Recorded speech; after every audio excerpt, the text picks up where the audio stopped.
In a few weeks, the pup grew into the beast. And he grew big. And he grew mean. So that he could protect the junkyard with only one thing on his mind. To kill everyone that broke in. And he did. And he liked it. A lot.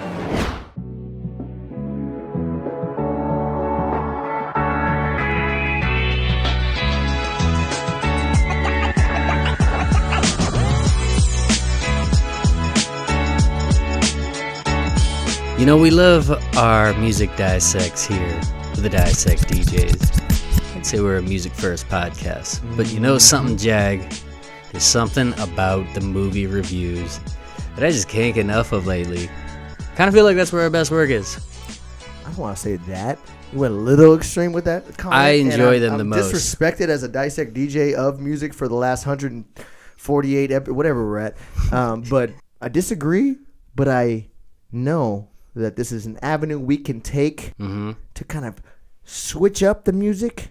And why not talk about movies? Classics, epicness. We did A League of Their Own. Yes. I'm coming to find that we're doing baseball movies. That is exactly where I'm getting to.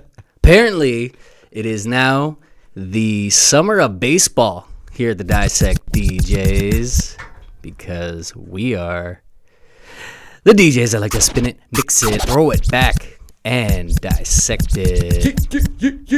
And also because heroes are remembered, but legends never die. No, sir. They live on forever. Like a fucking turtle. Forever. Because it's time that we keep our 90s baseball movie streak alive and dissect the 1993 classic, The Sandlot. This is one of those movies that you can watch as a child. You can watch as an adult. You can watch as a 90-year-old man about to die, and a smile will come across your face. It really is a movie for all ages. And it's interesting because we're just talking about how we both watched this as a child, and now watching it back as an adult, it's a different watch, but at the same time, it kind of takes you back to your childhood wonder because that's like what the movie is. And in the last episode, I gave a little diatribe at the beginning where I was making the case for baseball. And I guess I'm going to keep it going mostly on the last point, which was fantastic movies, especially in the 90s. Something about those 90s movies. I started running off some stuff off the top of my head on the last one. I actually went ahead and did some research on this one. Are you ready for this run? Research, because we don't do that here. We don't do enough of that. We should do more of that, and I feel like our episodes and just general information that we give would be so much more impactful, but we don't do it. So, but this is a good time that we brought it. What do you got? All right. I have no idea what he's about to do. All right, check this out. Baseball movie run in the 90s. We're going to start. Are these all the baseball movies that happened in the 90s? Yeah. Okay, I mean, the noteworthy ones. Gotcha. All right. So we're actually going to start in 1989 because we had Major League. And that's just one of my all-time favorite movies. I'm going to look at the man's jersey. We're Tribe fans over here. Who Cleveland are these represent. Fucking guys. Fucking love that movie. So that forever was a favorite of mine. Keep bats warm. Also in 1989, we had Field of Dreams, which is just one of those like legendary. Was that in the 90s? What? In 1989. So we still haven't even entered the 90s yet. Which, by the way, what's his name was in both the movie? Who? Who was the guy? Who was the blind dude in the movie we were about to do? James Earl Jones. He was in Field of Dreams. Yeah. So. Low-key baseball legend movie actor right there. Yeah, he comes in as Mr. Myrtle at the end of this one. Okay, so then let's get to the 90s. Now we start really cooking. We got League of Their Own in 1992. Last episode, or one of the most recent episodes that we just did, a little like re-record, which may have inspired this episode. Avoid the clap, Jimmy Dugan. Then we had Mr. Baseball. Did you ever watch that one? I have watched Tom that. Selleck goes to Japan. Oh, that's not even the one I was thinking about. I was thinking of Mr. 3000. No, that's like way later in like the 2000s. We're sticking in 90s Did theme. that come from Mr. Let me see. I'm going to see when that came out. Mr. Baseball was a movie where Tom Selleck goes. He's like kind of a washed up baseball player in America. He goes to play in Japan. And I have a soft spot for it because when I saw it, that was the first time I ever visited Japan. And I remember watching it just after I'd been there. So all the like Japanese references, the jokes, references, like I had just seen, like, for example, I remember him like trying to like take a piss in a urinal. He's like, what are you going to do next? You're going to tell me how to take a piss? Because in Japan, the urinals are just like on the ground. You just got to like aim for that shit. It's like a fucking carnival game with. Wait, really? It's on the, like, there's a little hole in the bottom. You got, which would be good practice for everybody to grow up to figure out aiming. I guarantee you they don't have any fucking mess problems. But I remember like seeing that and be like, that's right, that's what they're over there.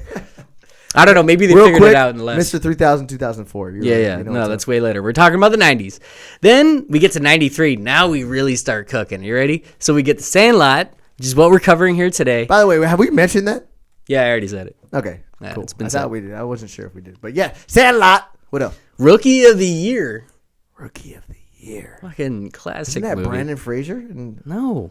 That's the movie with Henry Rowan Gardner where he breaks his arm. Oh, and then suddenly he can just throw right. like a... And that somehow makes him become like Major League fastball worthy, you know? With at 12 years old. Gary Busey as Chet... Oh, what's his last name? Way would kill me. Jason will get on me for not knowing this.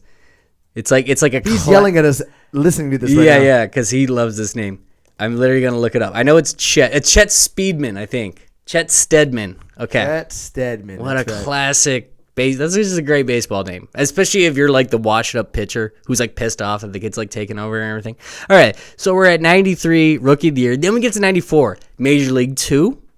Which I for one am a fan of. Like, where do you stand on Major League? It's a little weird that they took out. Wasn't Eddie Murphy? It was. Oh yeah, they got rid of Wesley Snipes. They got rid of Wesley Snipes, but kept the same. But kept the same name, and like that's that. Willie Mays Hayes. He's him. Willie Mays Hayes is now this guy. It's like I couldn't go along with that. The rest of the movie and everything was fantastic. That annoyed me. They could have easily just got rid of Willie Mays, brought in another speed character, and then like this guy's replacing him. Yeah. But to name the same guy, it's like, come on, guys. Here's the thing though, Omar Epps did such a good job like replacing him though. He was a great Willie Mays Hayes. But you're right, they could have easily just been like, this is the new one. Yeah, I always hate it when movies are just like, no, you're stupid. Or French Prince of Bel-Air's mom. Same shit. Like, wait, that's not her. They could have divorced. He remarried. Like, why didn't they do a couple two episodes would have took care of that? Yeah. But instead, Suddenly I have to think this is Miss Viv. I think this is get out of here.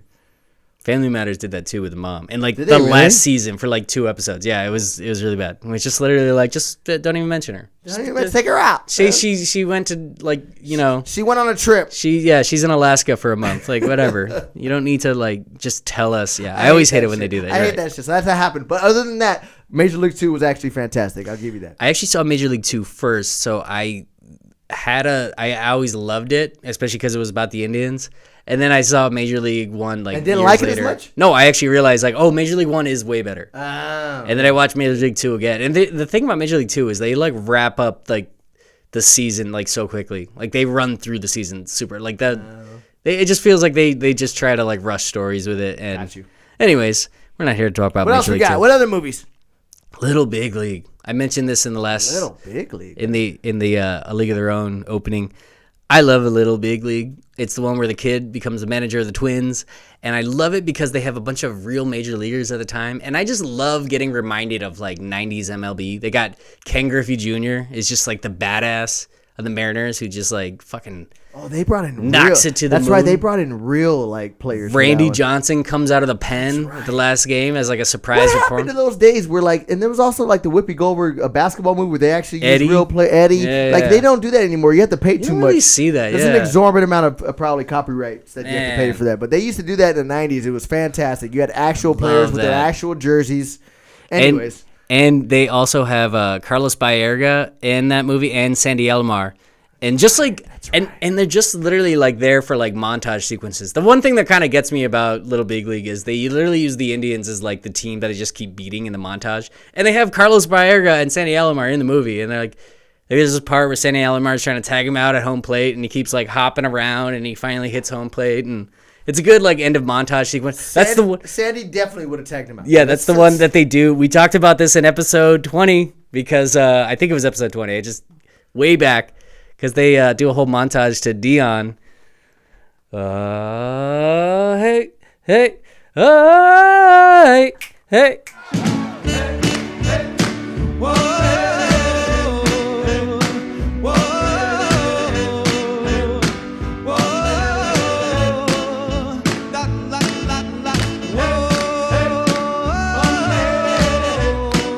Yeah, Run Around Sue. We talked. Did we? I don't even remember if we brought that up in that That's episode. episode 20. That's 100 episodes ago. I don't know what you want me to do. I always thought that was a cool song to do a baseball montage to. Okay, so that's Little Big League, and then Angels in the Outfield. Same year. Outfield. 94 alone had Major League 2, Little Big League, and Angels in the Outfield. We were cooking in the early 90s, and especially like us being like kids back then. Yep. These movies are really and like we played baseball. geared. I know during that, I was like 10. I was definitely right in the heart of my Little League experience where I was an all-star every year and like, oh, these baseball movies are fantastic. And yeah. So much to love about like 90s baseball. There's just something they got in the You're missing a 94. What's that? Brendan Fraser, man. I said earlier. The Scout. I never saw that one. What? Was it good? Yeah, Brendan Fraser kills it, and then he almost blows it, and then he kills it. I actually don't remember it either. I actually remember seeing the very end of that on Comedy Central one time, and I just remember seeing that, like, the story was that he struck out 27 players in a row, and I was just like, this movie's ridiculous. I'm never watching it. That's all I needed to see. Like, that was, like, their panel, like, yeah, he struck out every batter he faced. I'm like, I don't even want to watch the rest of it. I've seen enough. This movie is very unrealistic, and I don't. But like, just he could have given me. He contributed to the 94 year. Yeah, of okay, baseball. sure. So if you liked it, then I'll take your word for it. Well, they had real players too. They had Ozzie. They had Ozzie Smith in that one. They let this fool strike out Ozzie Smith, and I don't know if they did. Is that what happened? I don't know. I just what is what happened? He struck him out. He struck out yeah. Ozzie, and then Ozzie did a backflip as he always did. It's absurd. He struck him out, and then he did a backflip. I don't know. Why did he do that? Why would you do that? I just remember Ozzie doing backflips. So, anyways, it was awesome. The early 90s were just cooking with baseball movies, and The Sandlot is right in the middle of all of that. So here's my question to you. The Sandlot, more of a baseball movie or a friendship movie? What do you think? If you had to pick one, gun to your head. Friendship.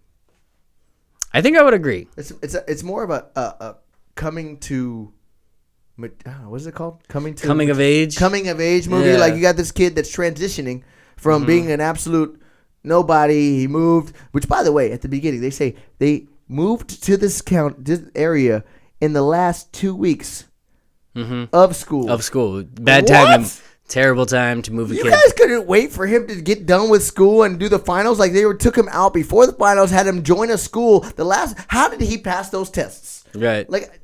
Or join friends. Like I was amazed that he came to this city in the last 2 weeks. I guess you got to do what you got to do. What an awkward 2 weeks of school that would be. Just like walk around and be like, "Who the fuck is that kid? Is he new? Did he just show up? He just showed up. Literally, we're done next week. Yeah, it's almost like don't even put him in the school. Like hey, sit the last couple plays out and let's just start out fresh next season.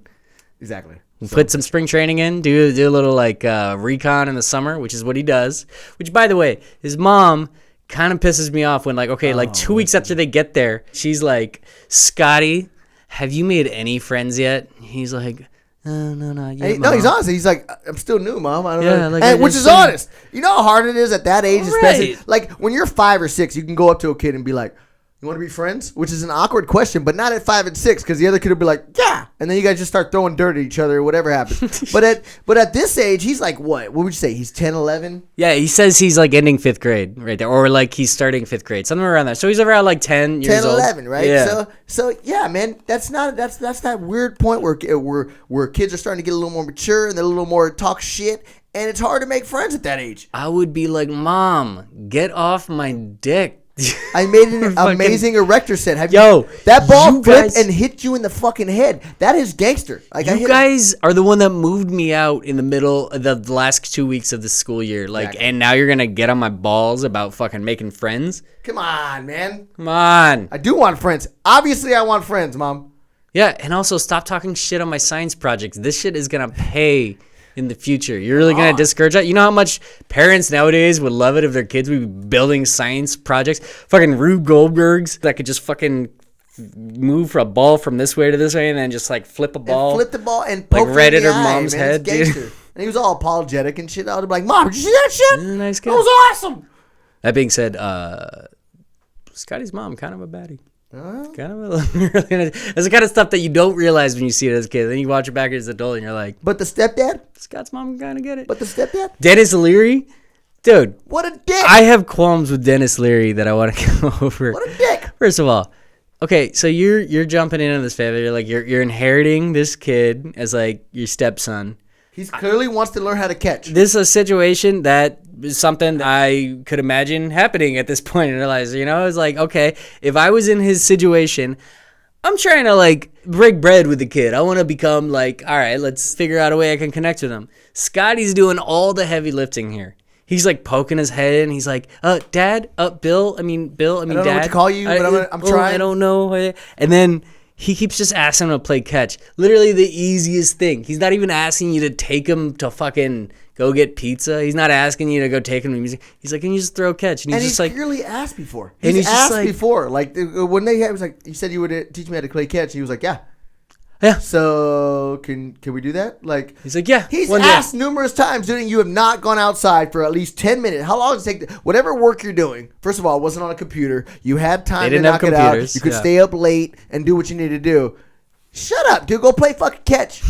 What is wrong with you? I've had numerous step parents in my life, and this happens. They try to make food for you that adds extra pepper to your macaroni and cheese, and I fucking hate your macaroni and cheese. Anyway, I'm going off. Never mind. No, I got a lot of Dennis Leary's thought. I feel like we'll go back to him because it's going to come up, but I do want to start at the beginning. Oh, we're starting. Okay, I thought we were going off on there. No, we will. I promise you Dennis Leary spoutage will definitely come back because, that Sounds guy good. Kind of not really making an effort over there, stepdad. Like, almost none. He really is almost virtually none. Like the fact that the kid is like fucking trying his best to like, build a bridge there. You have a Babe Ruth baseball. Your kid's looking at it in awe, and you're not like, let me tell you about the what Babe. This is? No, he's just like looking at him awkwardly. Get out of here! And then he puts it up, and he's just admiring it, and like you're. Scotty goes through the whole movie without knowing who the Babe is, which, for one, I'm not buying. How they make a lot of reference to what a legend the Babe is at this era. Yes, and the fact that he doesn't know. First of all, anybody should know at that point, but also. Your stepdad has this ball that he obviously like admires. He holds as like his prized crown jewel. You're telling me not one time he was just like, let me explain who the Babe is. No, he just literally, that just shows, you know what? I think it's kind of like a 60s dad thing. I think that's kind of what he's repping. It's just kind of like hey, I got work to do. You watch just after go when over I'm there. done. Get outside and play. I don't care. Yeah, I'll teach you how to catch, but not now. Yeah. And that's always going to be my answer. I got work to do. I'm right up against the gun, And then the mom finally gives him a little hint, and they go play catch. All right, we'll cover the catch scene now. I can make peace. I can make peace with the fact that Scotty couldn't catch because that's not something that's just like a natural. Like you just got to keep his eye on the ball a little bit. Yeah, but like I could understand the fact that his attempt to throw is literally like a fucking little like underhanded. Like what are you lawn bowling? First he runs it over and hands it to him. Here. Eye on the ball, okay? Yeah. All right, here we go. Okay, just need a bigger glove. Throw it back to me this time.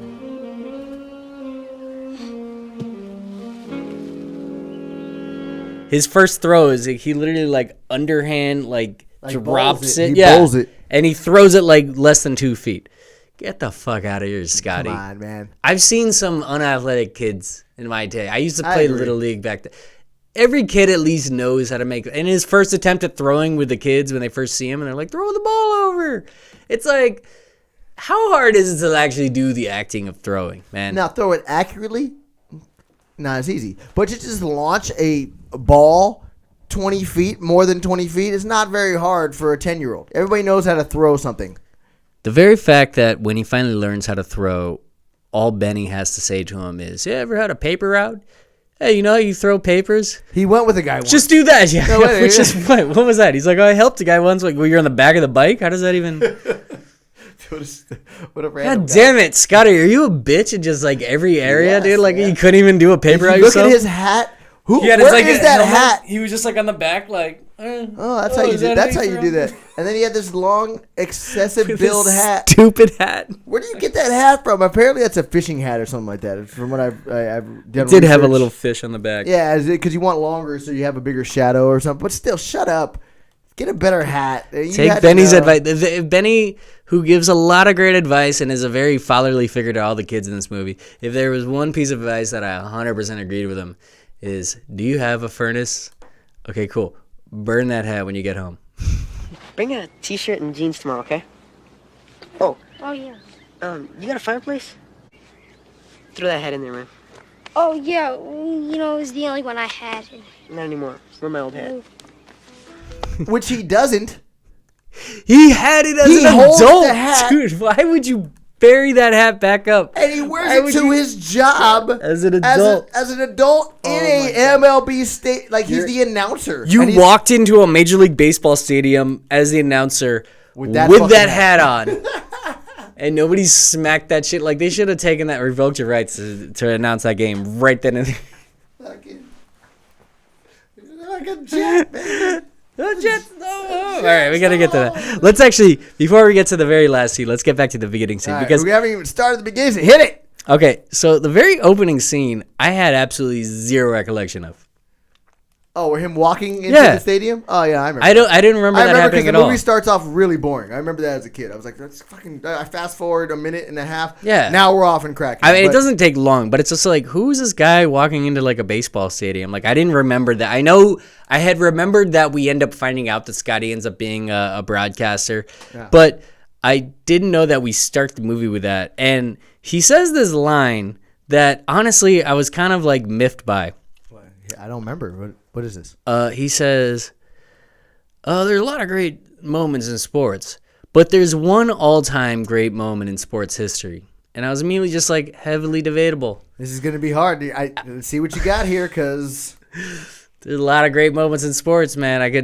I've seen fucking countless in the last 20 years alone. But for you to say there's just one answer to that. And then he says what? And then, of course, it's the old, and by the way, there's no even footage of it, the story of the Babe pointing to the outfield, and then he hit a home run. If this happened, it was bottom of the ninth, 2 outs.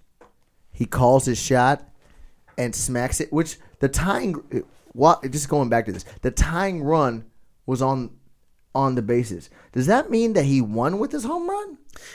Here's the thing about this play. I feel like it's heavily debunkable. There's different stories about it, and that's the whole thing with the Babe era, which I think actually correlates with everything in this movie. It's a lot of lore. Everything in this movie is a lot of kind of like childhood wonder and like stories you hear about, and that's, I think, why the Babe is the center piece of this movie, is because so much of what his career was is like stories of like greatness, and you're hearing about like this wonder. What do they say? He's less than a god but more than a man. Like this guy who like couldn't possibly live up to the words that like are told of him, but because he played at an era where there wasn't really much cameras showing what's happening, it's a lot of just like stories like hereby And the footage hearsay. they have of the Babe is him doing some Happy Gilmore swing of the bat.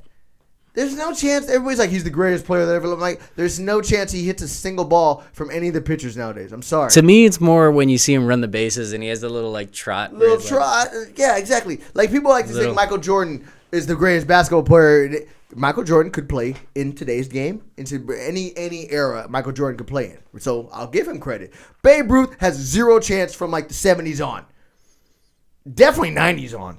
Are you in agreement here? Or Well, it's the kind of thing where it's like, okay, well, if the Babe played nowadays, like he would smoking have cigars and well, drinking that's the thing. and shit? It's Come like on, he man. would have he would also be matched up with today's modern day training. He would probably be in much better shape than he was back then. Like it'd be a different area. That's why it's hard to like compare eras.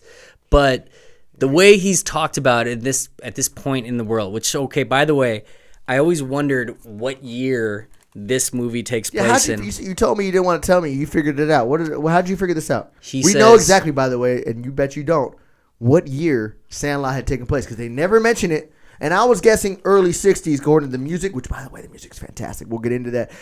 And according to clothes and everything that was happening, I was like, this has got to be like 1960. 1962. It's 62? Yes, because he says at the beginning, he's like, the summer that I first met the guys, it was the greatest summer of my life. It was the summer that Maury Wills broke the record for stolen bases. So I was immediately like, pause that.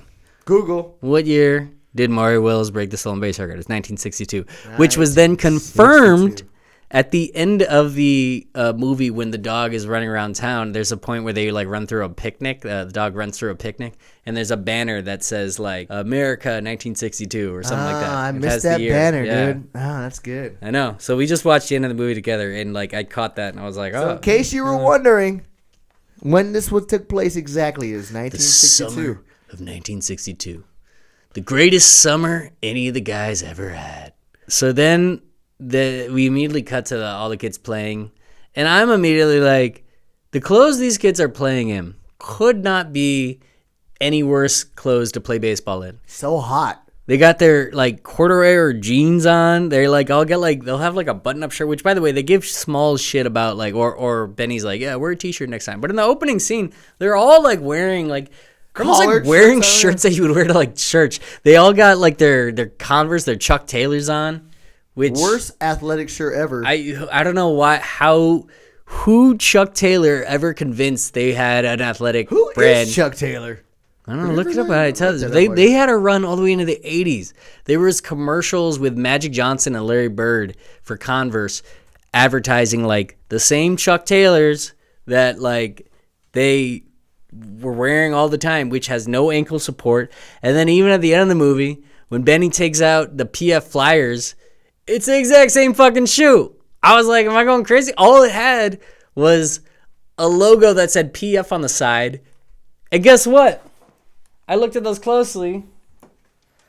I got those same fucking got shoes PF right Flyers. here. I got the PF Flyers This right motherfucker here. got the PF Look at Flyers, these. Cass.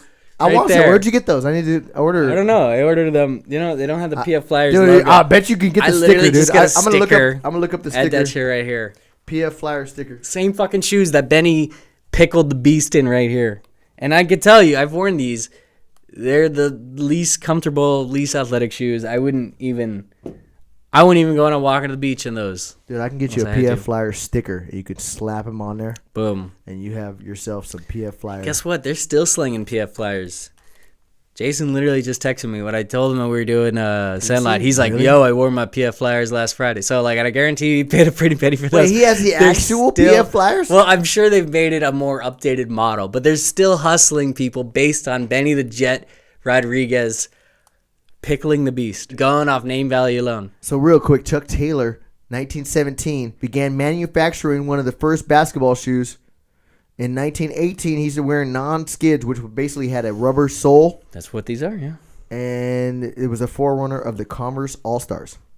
And the Converse All-Stars, honestly, it was just good name branding because they kept the Converse All-Stars thing going, like, into the 80s. Like, they were still selling that as a basketball shoe. Bird was representing that, Yeah, even though Magic Johnson too. his ankles. They were not wearing that on They an weren't NBA wearing game. those. No They way. weren't wearing those. But you know what? You saying that like 1917 thing. By the way, I totally forgot to bring this up. But as I was looking up baseball movies in the 90s, I saw this. This was interesting. The first ever baseball movie ever made. You wouldn't believe how early this goes. You took a guess. Okay, so baseball, 1918, Chuck Taylor's. I'm going to say 1918. 1898. What? I didn't even realize film went back that far. Or like I knew like baseball was kind of thing, but like the recorded baseball era, that's about as far back as it goes. The Ball Game, and it was just a very short like little film. It was like literally a minute of like a guy like running from first to second. You know, I mean back then it was basically like we just picked up like a minute of this thing happening on the camera, and it was like That's nothing all I but got. And then that's the I got you. a silent film. It's called The Ball Game. I thought that was fascinating. First ever movie about baseball, 1898. Talk about historical bullshit right there. So, here's one. What's the deal with milkmen? I just see that clip when they first showed the neighborhood and there's like milkmen delivering. Oh yeah, that was a normal thing. I know, but why? Why was milk something that was just delivered from like house to house?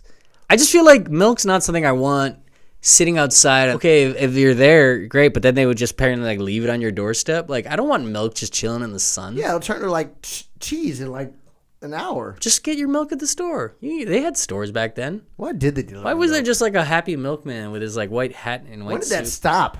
When did it start? I don't.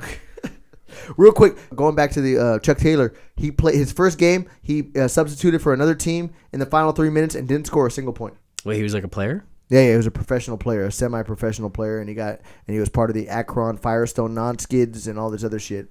But then he switched into in 19 Converse. Like, awesome shoe salesman. Yeah, he was like, but still, he sucked. And his name lives on to this day. Isn't that crazy?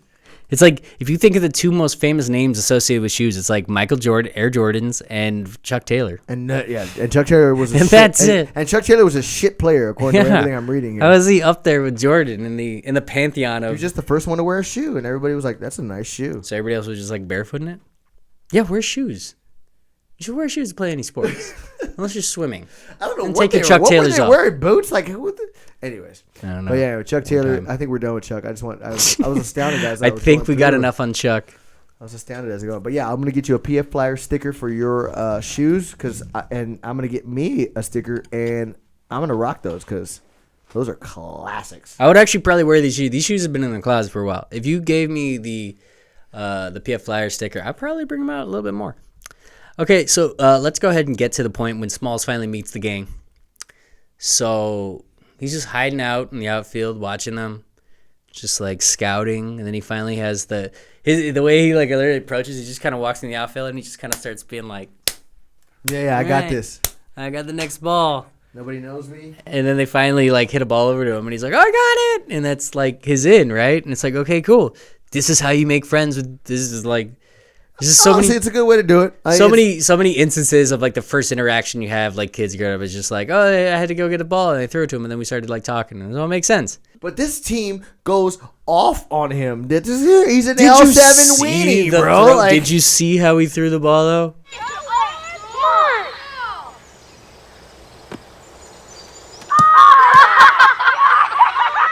He gets like 2 feet of like air on it, and it's just embarrassing as fuck. They all start laughing at him, which they at this drop point to the ground laughing too. They go all in on that laugh. Honestly, Smalls kind of deserved it. It's like, how do you not know how to throw a ball more than like a foot? But here's the thing. I've seen this a lot in like TV when it comes to like sort of like bullying moments. It's like sometimes you just gotta like own it and just like make like just call like, yeah, I know I suck. I gotta learn. You guys gotta help me. Yeah, you gotta teach me. Like, I fucking don't know how to throw. Look at my glove. It's like a rubber glove that my grandma gave me. Plastic. Yeah, it's a plastic glove. It sucks. Yeah, but I want to learn. Like, what's your guys' names? You know, you could overcome it. He runs away, and essentially it's just like, oh, I'm ruined forever. I saw another moment like this recently. Do you ever watch Cobra Kai, the series? No, that's your thing. I got into the first season, but it's like 6 seasons deep now. And Love the Cobra Kai. Yeah. There's like a arc that literally starts with this like character who's still to this new season that's starting. He gets bullied and he becomes a bully. His name's Kenny. He's a big main character. I think it's like season 4 or 5. It literally starts like the first time you see him. He's like young kid. He's like all like just excited, like start school. He's like dancing. He's waiting at the bus stop and he's just like dancing. He's like listening to headphones. He's like dancing. He's kind of dancing like a nerd a little bit. Bus pulls up and then all the kids are like laughing at him. He turns around. He sees them. He's like, oh my God, they're watching. Yeah. And he gets out and he walks on the bus like this. And it's just like, okay. Kenny, listen to me. Own that, bro. Dance. You were the one that went to the bus stop knowing the bus was about to fucking pull up. You're the one deciding to dance like a fucking maniac, okay? So once you do that, you can do that, but fucking own it, man. All the kids are laughing at you. You'd be like, just be like, that's what I do. That's what I do. He could have used the bus as a Soul Train line as he went down, and kids would have been like, okay. Oh, you want to know how Kenny gets down? Like the very fact that like as soon as they all saw you and you immediately just drop your head and you're like, oh, I'm embarrassed. Like you gave it to them. You're done. They're gonna attack. And that whole season, and that whole season is just a story about how he's getting bullied and then he becomes, of course, like he learns karate. Then suddenly he becomes all fucking mad. He's a badass. And like he becomes a big player in the whole series. Yeah. And he's always angry in like the next few seasons because he got bullied. But it's like you could have fucking shirked all of it if you just owned it. Yeah, you had to own it. You're the guy that dances. You're the guy that dances. I dance like a fool sometimes. Trust me, I know this. Justin made a fucking living out of that in college, dude. I went straight to karaoke, and that's how I made my name in fraternity. Right? I was like, you know what? I'm singing Keith Sweat Twisted in front of my entire fraternity members, 30 men. That's right. 30 men. You know. If the first time Justin danced, he like in front of us, if he just was like, they would have ran away. They like would have fucking- hopped on me like a Oh, bunch yeah. of fucking hyenas, bro. But we instead, might not be friends now. Yeah, but instead I was like, "Guess what I do? I'm Yeah. Puerto Rican. Have you not seen Unapologetically. straight up? You seen my jersey that I wear every day that says Boricua? Is that what- Yeah, he just was like unapologetically him. I can't believe real quick. I can't believe I sang Keith Sweat. Why would I pick that song? That was a great song. You were the only one that appreciated it. Well, because you did the whole rap when they didn't put the Oh, lyrics yeah. on the No screen. lyrics That on the was what screen. I appreciated. It just You got said me like, twisted. Thinking about the way, yeah. yeah, it said instrumental like breakdown, and like he was just like, no, I know the rap. They don't want to put the rap on the screen, but I want to do it anyways. And then he was like running around the restaurant That's a doing gangster. it. And to this day, I'm a That's karaoke. gangster. I do karaoke weekly. That's a gangster thing to do. If like Found you know his the calling sign that day. part, and Yeah. you're like, wait, this part isn't even on the screen. He's going for it. Killed it. Yeah, That yeah. was that. So thank you. Yeah. I literally with Keith Sweat, when it was CD, rewound it, listened to that part, rewound it, and got that whole thing rap figured out, and then remembered it all the way through college. Made an impression on Castle, and guess what? And now I know all the words. Oh, do you? That's awesome. Oh yeah, no, I figured it out as soon as like you started playing. I was like, no, I gotta fucking I put gotta this learn that shit, dude. on my iPod or where the hell it was in my shuffle, and then it became a whatever regular it at was. my rotation, and then I fucking got that rap I'm down. talking I could about, do it with you right now. We're gonna talk about Sandlot, Yeah. which brings me to fucking Bertram. We should do Twisted though. We should put that on the list. I think we did that already, didn't we? Did we? I don't think we did. It feels like an early thing that we did. We'll look it up. Maybe it was like a 3 Things episode. I don't know. Bertram, hearing him say they don't want Smalls because he's a geek is rich. Bertram, look at the Bertram. Which one's fucking Bertram? mirror. He's the kid with the hat with the glasses. The one at the end where they're like, Oh, Squints. Bertram. No, not Squints. I mean, like a few of them have glasses. Bertram is like very unnoticeable. He's just like the nerdy kid with glasses who at the end when they're like, Bertram got really into the 60s and then nobody really Oh, saw the him tall, again." lanky kid. Yeah. Yeah. The one that brings Chew. Yeah, Like an Chaw. asshole, Chaw, and they all go nuts on the carnival. Which, by the way, that actually does make you dizzy like that. Like that's not something you Chaw. want to do. I've only done that once, and my goodness, it is not. An Well, I experience. remember dip being a thing in like college, but the only one I ever saw bring Chaw around was a Sean O'Donnell special. I remember him being proud of it, being like, "Nah, it's Chaw." Yeah, more hardcore than all you guys. I was just throwing a fucking huge fucking lipper in there. By the way, on that scene where they go to the carnival and they all start throwing up, somebody directly ripped one or the other off. I was actually gonna wait now to look it up, but you ever remember the movie Problem Child? Yeah, We got red hair. There's a scene identical to that. They're at a carnival. The only difference is instead of like kids being sick because they took a bunch of chaw, in Problem Child it's because he's a problem child and he starts speeding up the thing and he's mad because he's too short to get on. And then like it's the exact same thing. Everybody starts like throwing up on the thing that spins around. Well, Problem Child was in 1990. So there you go. Fucking Sandlot Sandlot ripped off ripped this him off, man. Classic scene though. Classic scene. Anyway, go back. We gotta talk a little bit about how Benny is just like the G, man. Like he Benny is is the such G, a man. stud. He's clearly like 2 years older than all these kids. He's a though, little can we- bit older, but he also like kind of is like a father figure to them. Literally, they go to that carnival and he's like, it's on me, guys. And it's like, do you have a steady job that we don't even know about? Like, where I thought you were playing baseball day. What do you mean it's on you? Like, and literally the next scene, they're all like, does anybody have any money to buy a baseball? And they're like, they nope. never And do. I'm like, Benny, yesterday you just said it's on you. Like, we were just like, I got all you kids. Get in there, you little scamps. But also, he immediately is able to figure out, you know, what Scotty's weaknesses is. He's like, I want this kid on my team. I want 9. I want to bring him in. Everybody else thinks he's an L7 weenie, which, by the way, do you know what that means? It just no.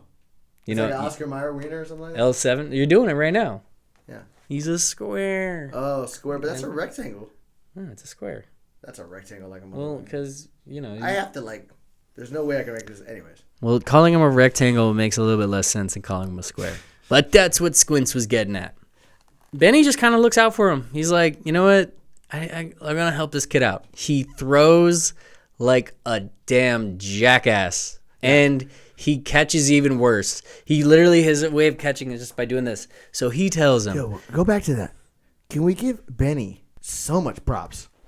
He tells him to put his fucking glove up in the air and he'll do the rest. And he hits a perfect slap shot of a ball. He hits a rope in the deep left field. Deep left field. With squint, is Scotty doing this? Closing his eyes, saying, please catch it, and it falls right into his Fucking glove, right on dude. target. What a hit, dude. That's almost an impossible hit. It literally is. It's like you have to be precise. the You have top to major power. league. I would actually love to see an all-star game week challenge where it's like It would get bored who because could- nobody would hit it. Who dude. could hit the target? Like Nobody's hitting that. They call it the Benny the Jet Rodriguez challenge. Like, can you Catch the glove. hit the target? Yeah, and then just see how close you could hit it. I'd be what a curious. hit. Every time What I'm a like, G. what a hit. And in that single play, literally Smalls wins everybody over. And then randomly, like, suddenly can throw. Maybe because Benny just told him, like, yeah, you just throw it like the way you let it throw. go. You just You ever right throw a here, let it baseball? He's literally like, you know how you throw a newspaper? Do that and then just let it go. And it's like that alone, the fact that the explanation is like that basic shows how ridiculous it is that Smalls couldn't even throw a ball more than a foot. True. So yeah, Benny's a G. He wins him over with that. And then Smalls, you know, he pretends like he knows like the Bambino, even though they're like, you don't know the Bambino? And he's like, oh, I thought you said Bambi. Yeah, no, of course I know Colossus Bambino. of Clout. Sure. King of Crash, all these names. It's kind of interesting to think that like the Bambino still had, okay, since 1962, he played in like the 20s and 30s. He still maintains this figure as like the king of baseball 30 years after he played. So I guess that'd kind of be like, is that sort of like what Jordan would be now? Yeah. To kids growing up. So He played till 1935. So this thing is going till 25 years later. I think it speaks to what I was saying earlier about like how a lot of his era is like lore and like stories passed down and like these great accomplishments that can't be verified. Like I was saying earlier about the called shot. First of all, if anybody tried to do that right now, they're getting a fucking ball in the ear hole immediately. Yeah, they're going to get hit. There's a disrespectful ass shit to do. Which is weird about baseball, but anyway. Yeah, but also I've seen there's like some grainy footage of it, and it looks like maybe he's just doing this. So maybe he's like just pointing or he's like talking about like the wind blowing. I don't know. It wasn't like the clean like point imagery likes it to believe. But Like that's on the thing. like Major League. Like he did on Major League. Oh yeah, when And then bunted. Jake Taylor. Yeah.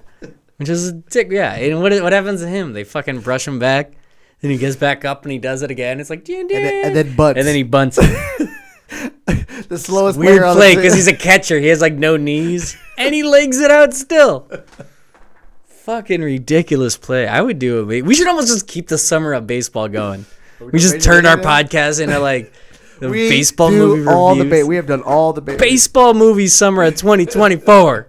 Rookie of the year. Get it in here. Well, yeah, you know what? That's what we're doing. I wouldn't mind. Yeah, because these are fun. So the Babe was like the star that like they all like reference to as like this legend, and I think it speaks to the time of the fact that they didn't have any reference of exact like it's not like now when you just pull up like a YouTube highlight video and be like, oh, BJ Armstrong was a problem, and there could just be like a crazy like hype package of it. But Smalls goes home, and now he's like, now I got to learn baseball. And this is a different time. You can't just go Google shit on the internet. Like, teach me about the great Bambino. He goes and writes a notebook, right? And he puts down things I learned about baseball. And the very first line he writes, the great Bambino, ? And I see that. And again, I'm like, fucking Dennis Leary. You're right there. You got your trophy room with all this baseball stuff. This kid is like desperate to learn about the history of baseball. He doesn't even know Babe Ruth. Who the fuck's fault is that? Whose fault is that? Stepdad or It's kind of Dennis Scotty's or dad? fault too. Like Scotty should fucking like, well, listen to a game on the radio. on, Or your story told here and there. But yeah, come on. Like all the time you're trying to get him to play catch. He's got this ball. You could easily be like, hey, Dad, Dad, can you teach me about the great Bambino? He'd probably be like, you know what? It's almost like it doesn't help that it's Dennis Leary because like his whole thing became like I'm an asshole.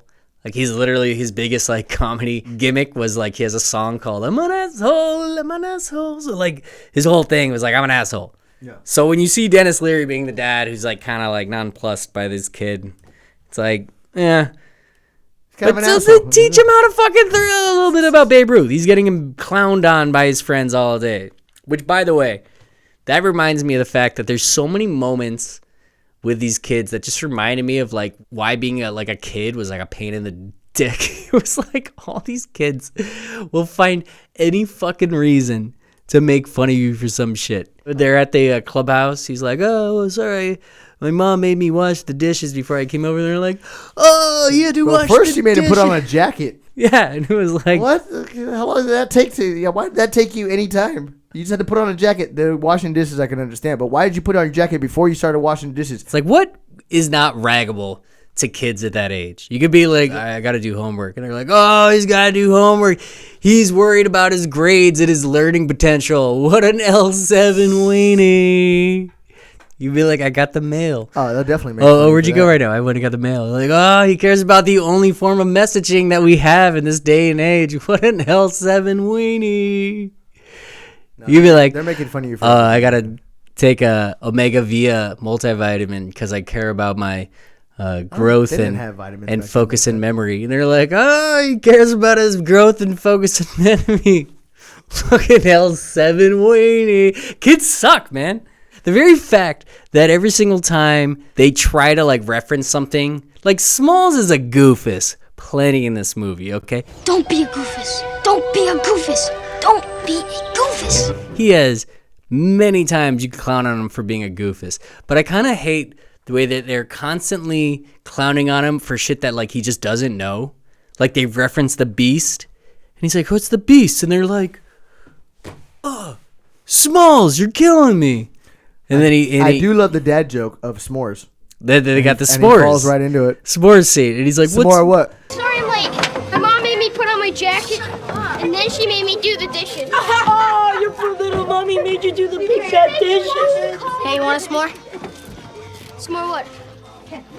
No, you want a s'more? I haven't had anything yet, so how can I have some more of nothing? Shut up! You're killing me, Smalls. How could I have some more of something if I didn't have anything yet? "Oh, you're killing me, Smalls." Classic line, by the way. Also, this is the movie, which I feel like is the case for a lot of kids, taught me what s'mores were. True. They did a lot of honestly. work If he would have asked me if I wanted a s'more, I'm like s'more. What? I would have said S'more, the right. exact It's- fucking thing that he said. Again, it makes sense that would be the response to anybody who doesn't know what the fuck a s'more is. So maybe instead of being a jerk about it, just be like, oh, and he does, but you'd be like, oh, this is how you make s'mores, and this is how we all learn. Although I will say, you gotta melt that chocolate a little bit. A little bit more melt needs to happen. You can't just like have the straight. They got the kid in the back. I'll take one of those. Oh yeah, yeah. Like you were saying, that this takes place in that treehouse, which is an epic treehouse. Epic treehouse, which is just outside the Beast's house, which means one of the kids lived close by. Just an observation I made. Or did they just build the treehouse like they were so into this Sandlot? They're like, we could build. They it. are ingenuitive. I don't know. There's no parents in this whole movie other than like Smalls and his dickhead stepdad Dennis Leary and his hot mom. Like we never see anyone else. There's no reference to kid. Like they're just literally go into this who tree. suck clearly because you know how Somebody built you know that how shit. I know they suck. First of all, they took him out the last 2 weeks of school, which is like, let me finish my fucking school. Second of all, on the July 4th scene, Benny has to come to the house and be like, come on, we've got to go. And so he's like, oh, okay, I'll get my stuff, and leaves. They run out the house, and him and his family are doing nothing on their front lawn. The mom is clearly inside because he goes, Mom, I gotta go. I'm gonna go play. So mom's inside. The dad's probably doing fucking work inside. He runs out, and everybody else in the neighborhood has tables out, has fireworks, and are enjoying the 4th of July. But his parents fucking suck and are inside at 7:30 because it's already getting dim and the fireworks are going off. Your parents suck, Smalls. There's a reason why you're not very able to cope with the times and really You're an kind of fit L7 in. weenie. You're an L7, bro. And it's not You're your fault. Kind of is, but your parents didn't help.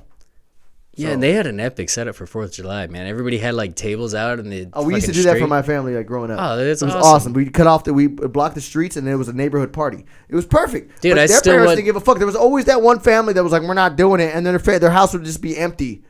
It was like, "Fuck you." That was the Smalls fam. Smalls fam for sure. But back to the treehouse, and then we get to the epic, which I actually think that this might be the best scene in the movie. I think it might be my favorite scene. What is that? We get Squints telling the story of the Beast. Right? yes. I love the way he starts telling it. First of all, it harkens me back to like you're a kid and like somebody would tell ghost stories. They always had to have the flashlight thing. It reminds me of Are You Afraid of the Dark? With the Midnight Society with like the there's something about like telling ghost stories. Everybody gets in this. Like He was good at it too. He honestly was good. He's Great told the story before. storytelling. All the other ones have So heard the good. story and they were fully enthralled. Like, let's hear the story he's again. good at telling it, man. The way they show the black and white footage of this story as it's unfolding, and it kind of has this like almost Twilight Zone feel to it, and I love the way the dog, the beast, is like this horrible puppet that's like huge, and it's just like It's 10 times bigger than any dog could ever be. So much bigger. It reminds me of the Twilight Zone because like you watch some of those old episodes and they might have the effect of the monster, and you could like see the strings, and it's like some like terrible like puppet, but like everybody's got to act scared of it. And my favorite part of that is he killed 178 people. And like he just adds an extra 58 people to his story, just at the drop of a story. As though it's a statistic. 120. My ass started laughing immediately when I heard that. And then he got big. And then he got mean. And then he started to eat people. And he liked it. The Beast was the most perfect junkyard dog that ever lived. A true killing machine. But after a while, the cops started getting phone calls from people reporting all the missing thieves. The ones the Beast had killed. It added up to about 173 guys. It's true. Everything about the way that story is told. In fact, I'm going to do this. His uncle, was that his uncle that he did? Yeah, it was like Squid, my uncle, my grandfather. He's my grandfather, Squidmeyer Potamus or something like that. Shit. He has the chain all fucking scared. Mustache. Okay. How long do I have to hold him in here for? Forever. Which in that scene he explains that he locked him up for 20 years, which comes to find, and when the Beast and they start chasing at the end, the dog is at least 22 years old. Crazy to think about. Old ass dog. And he lives till 196. I'm gonna do the math right now while you're talking. Yeah, they said 199 dog years. That's like 28, I think, in like actual like life years. Now. I don't know why I can't do the math, but and it was like an English Mastiff or something. Like that dog could never live that fucking hard. Yeah, 8 at max. It's not gonna fly. Maybe he had a healthy life in that little like backyard. Yeah, 28, dude. You're fucking good at math. Also, by the way, that yard. Okay, this yard. It's like a giant bull English Mastiff, whatever, that is owned by a blind man. 100%. That like little back area covered in shit. There's nobody picking up that shit. He's got a blind man that owns it. On top of that guy's been blind since he was right around 30 because he got hit with a ball while he was fucking baseballing, which we find out at the end. So he's been blind at that house forever. Forever. So guarantee he stopped worrying about picking up that dog shit a long time ago. Unless he's got like somebody that comes by that like does it for him. But it doesn't feel like that's the operation they have. Oh, there'd be so much shit back there. Locked up. Imagine that. All right, so that brings me to this. Here is my all-time Mount Rushmore of movies that have stories being told in them. I don't have one of these, so you're gonna have to go off. I know. This is a Castle Go original. off. All right, so number one is Squints telling the story of the Beast. That's top. You're putting him at the top. That's number one. That's like the Abraham Lincoln right. stone right there. Yeah. My one issue with it is that I wish that there was a little bit more of them mouthing the words as Squints is telling the story. Maybe it's just like in this day and age where I've seen drunk history a lot, where that's like what drunk history is, where they have these actors like literally like mouth exactly what the words of the drunk people are saying. And it's a hilarious device. And I wish they did they did it at the end with forever, and that was funny. But I feel like they also could have done it when the guy's like, how long is he going to be locked up for? And they did. Yeah. No, not quite. It's not an exact. He's sort of saying. Which, by the way, that's not even the guy. I know. It's weird because it kind of looks like him, but it's almost like it's sort of like their imagination of what he is and what he looks like. Because when Mr. Myrtle asked the cops how long he had to keep the Beast chained up like a slave, he said until forever. Forever. Forever. Forever. So that's number one. Number two, Brian from Half Baked retelling the story of Killer. You know? That's a good one. And he didn't want to fight his brother, but they made him fight anyways. You have to understand who Killer the dog was. I just love anytime like a story like that in a movie plays you the visual of like what they're doing. He was bought by this man, Tito Leibowitz, and they like show this like sketchy dude with. Show the scene. To understand what happened to Killer, you gotta understand who Killer the dog was. Now, Killer was born to a three-legged bitch of a mother. He was always ashamed of this, man. And then right after that, he's adopted by this man, Tito Leibowitz. He's a small-time gun runner and Rottweiler fight promoter. So he puts Killer into training. Next thing you know, Killer's good. He is damn good. But then he had the fight of his life. Pit him against his brother Nibbles. And Killer said, "No, man, that's my brother. I can't fight Nibbles." And he made him fight anyway. And then Killer, he killed Nibbles. And Killer said, "That's it."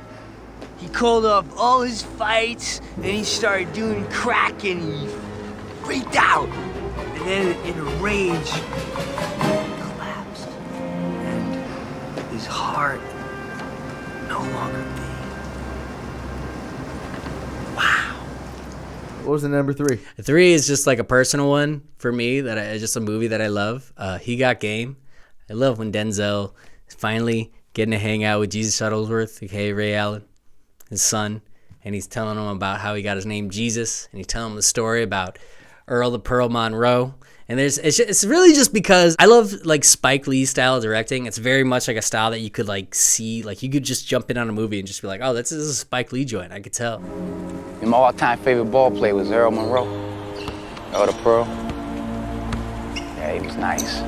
See, everybody remember him from the Knicks, you know, when he helped win that second championship and everything like that. But I'm talking about when he was with the Bullets down Winston-Salem Stadium before that. Gave him 42 points a game the whole season, 41.6. The whole season. But the Knicks, they put the shackles on him, man. You know, on his whole game, they locked him up like in a straitjacket or something. When he was in the streets of Philly, the playgrounds, he was like,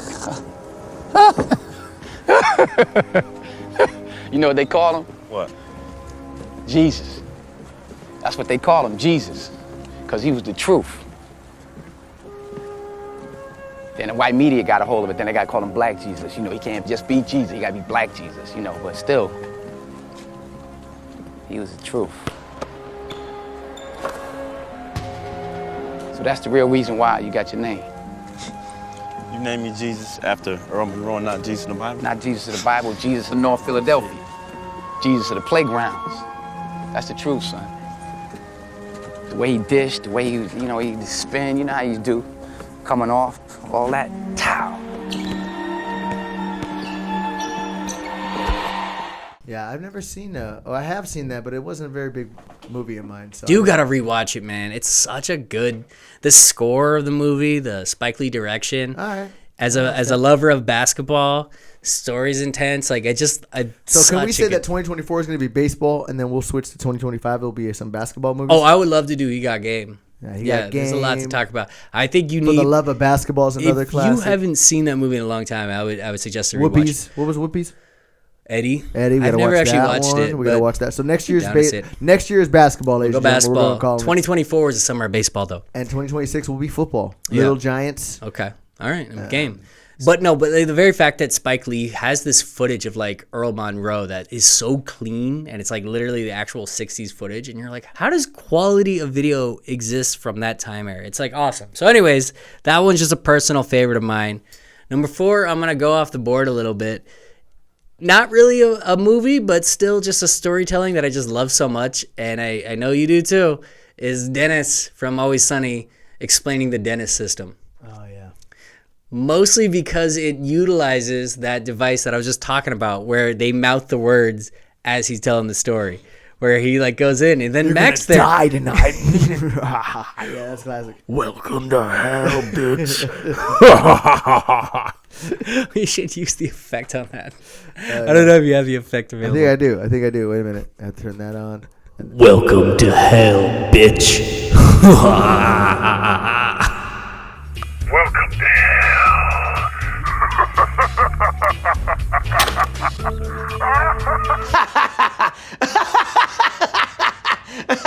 This will frighten the shit out of her. But I mostly love how there's a part where he walks in and Mac's sitting in the living room and he's like, I can't go into my room because I saw a spider in there. And then he's like, well, I guess you could eat this pizza in my room.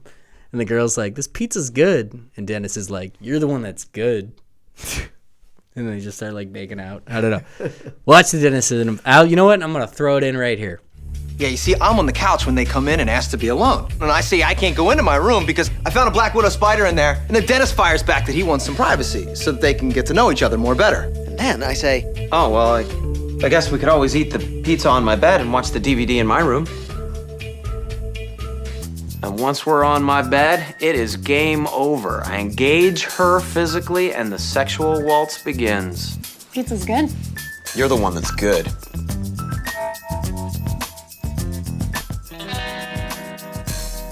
Smooth. Very smooth stuff. Very classy. I'm learning a lot from you right now, dude. So that's my Mount Rushmore of stories told within movies / a little bit of TV show. But if you want to give another one that's a movie, just the whole movie of Forrest Gump. Any scene. Pick a scene. That literally is all just him telling a story, and that movie's epic, and I love it. So there you go. Some more Castle research on the Sandlot podcast. I came with joints today. Jag, I came ready with statistics. And real quick, did you know Benny did a D2 Mighty Ducks? I was telling you about that. Then he did one other movie called Chicago Hope, and then became a firefighter for the rest of his life. Yeah, really? So was Chicago Hope like a firefighter show? 1997 episode of Chicago Hope. I have no idea what Chicago Hope is. I don't either. It sounds like, well, there was like a Chicago. You don't need to. It's a show that was like one of those shows where there's like action and people have like dramatic. Yeah, I thought I would see a lot. You would think at this time you'd buy a lot of Benny stock. You'd be like, that guy's going to be a star. Kid, dude. I mean, he was a stud in this movie. You come away from this movie being like, you know what, I kind of want to be like Benny. Chicago Hope was a medical, like an ER, like prior to ER, apparently. That makes sense. Real quick, as we continue, I would like to give a shout out to David Newman. Do you know who this is? I do not. David Newman was the composer. Oh, that's right. Yeah, he composed this movie. Yeah. It's Randy Newman's brother. And put together all the music. And my goodness, did he put together some classics. I mean, each of these songs hits throughout the movie perfectly. You got the "There Goes My Baby" right when Squints kisses. Then they got America. Wait, wasn't that "There's a Magic Moment"? Is that the same song? Is it the same song? Oh well, I just noticed that. I don't. It might not be. Oh, there, you're right. This Magic Moment. Next one. This Magic Moment. You're right. "There Goes My Baby" is when he first sees her. When he sees her walking down the street. Wendy America Peffercorn. the Beautiful, which somehow we've forgotten and we got to do next 4th of July. But it's just America the Beautiful. It's just like a. Yeah, but it's a classic. It's not really a dissectable song. It's one of the main. When Ray Charles sings it, it is legendary. But I don't really think it's like a dissectable. It's just kind of like a. It'd be like dissecting the national fucking anthem. We could get into that. That thing's always confused me, to be honest with you. Veto that. Sounds like a boring as fuck episode. You know what? It would make me feel more. Never mind. I don't even want to go. Green Onions. What's that one? Here, just put it on. I don't have it. No, I'm just saying. I'm saying on the recording. Like, you'll play it right now. Yeah, but I always said like. You'll play it right now.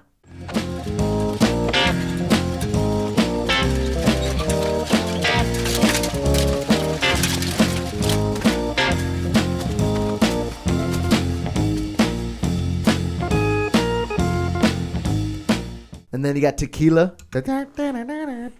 Was that when they were like throwing up? Was that? Yeah, that's the throwing up. On Wipeout, that's when he's like, he's running from the beast. Just the music is just perfect for all. And it is classic. A lot of songs that are just kind of on the nose. It's like literally. Well, it's kind of like the most obvious song for all these scenes, but it works for this movie. But it's really not, because you had to go back and understand music from the early '60s to be able to hit the perfect points for all these. So, David Newman, thank you for that. I'm not sure what else you did as far. Apparently, he did Galaxy Quest, Serenity, Ice Age, and The Phantom. Whatever. The Sandlot was your greatest collection of music. And, absolutely. I appreciate your score on this. How about this question? Which kid in the squad do you think sucks the most? Like, is this one of the awards, or is this just? Should we hold off on this? All right, let's just keep running through the movie. Yeah, we're almost done because we got another. All right, well side note with that. We got then we get introduced to Wendy Peffercorn. What is Wendy Peffercorn's deal? Dude, they did such a good job casting. What a perfect cast for that. Yeah, but also, I swear to God, Wendy's got at least 10 years on them. I mean, these kids are like 10, 11, 12. She looks like she's 18. like so I'm giving 20. Her, no, I'm giving her 18 because that's an 18-year-old job, 18 to 20-year-old job. And she's she has been there for a summer, according to them, because Wendy Peffercorn. So I would say she's 19. 19, they're 11. So she's got a 7-8 year thing on Which them. At that age is a lot. That's not a small age difference. I mean, you look at even our age, you're like, oh, is she? Dude, look at he's Squints and look at Squints and fucking Wendy Peffercorn. That's them now. The actual. That's people? them. Well, not now. I don't know what year that was, but that's them a little older. Yeah. See, now the age gap would make sense. A 7-year gap between 19 to 12, not a cool age gap. Not all right. Also, not really all right with the stunt that Squints pulls. Dude, hasn't aged well at all. Not a good age well. And what makes it even worse is like the narrator goes into overdrive right then after he pulls it. You know, at first it sounds like he's on the right track. He's like, what he did was vile, and it was disgusting, and it was awesome.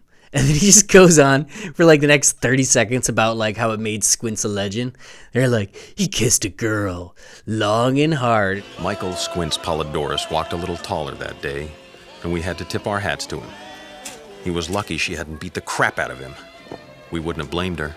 What he'd done was sneaky, rotten, and low. And cool. Not another one among us would have ever in a million years, even for $1 million, had the guts to put the move on the lifeguard. He did. He had kissed a woman, and he had kissed her long and good. It just makes me wonder how many dirtbags saw this as a child and immediately were like, I gotta try that. You know, that would actually make sense. He might have led to a lot of assault cases and a lot of sexual assault cases.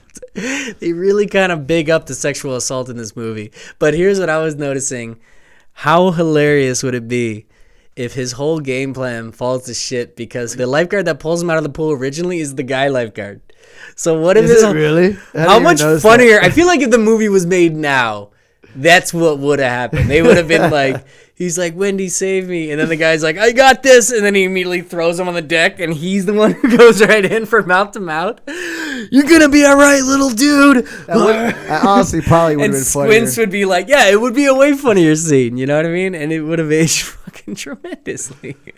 I think that's what it looked like was going to happen. So she's Marley Shelton, by the way. And she had a successful career. And she had Sin City, Never Been Kissed, Pleasantville, Bubble Boy, Rampage. You know, nothing crazy, but she was still in the industry all the way up until 2018. So here's the thing, though. Wendy's got a solid 9 years on him, 7 years maybe.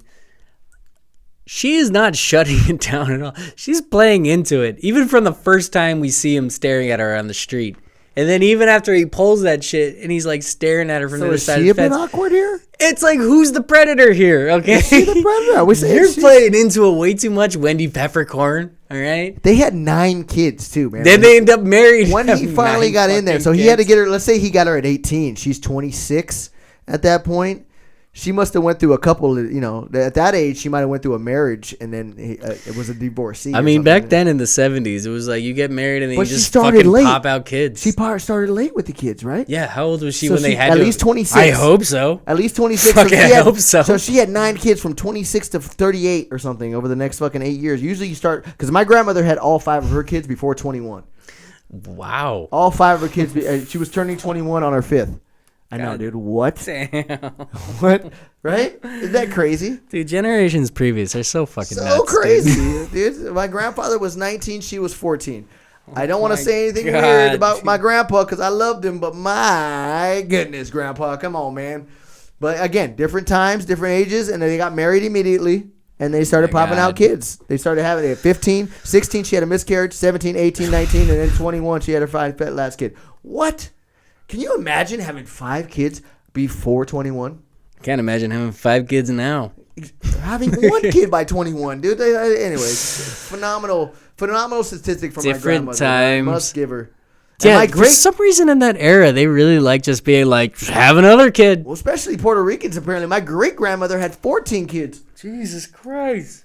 Yeah. So some kids are getting neglected in there, man. There's no way that you're actually like on top of 14 kids the way no chance. Well, all the kids start taking care of the other kids, and it ends up being an actually easy process. Once you get past 4, now you have nurses and fucking already babysitters ready to go. So you almost want to keep them going.